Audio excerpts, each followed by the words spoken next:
যেটা বলেছে যে মার্চ ফর জাস্টিস, শুধু মার্চ ফর জাস্টিস না, March for equality, March for social solidarity, March for religious harmony, and finally March for rescue the independence from the government.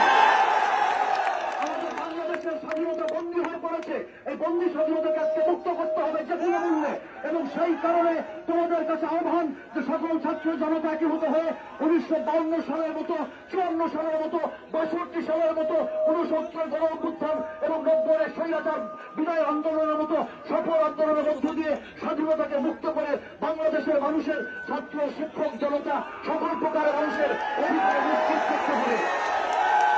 এবং যে পরিমাণ নির্বিচারে ছাত্র ছাত্রীদের হত্যা করা হয়েছে এবং যেভাবে হত্যার পরে লাশের উপরে গুলি করা হয়েছে এবং লাশের প্রতি যে অবজ্ঞা প্রদর্শন করা হয়েছে, এই জন্য বর্তমান স্বৈরাচারী সরকারকে আমি ধিক্কার জানাচ্ছি, ঘৃণা প্রকাশ করছি। আমি এই বলে শেষ করতে চাই,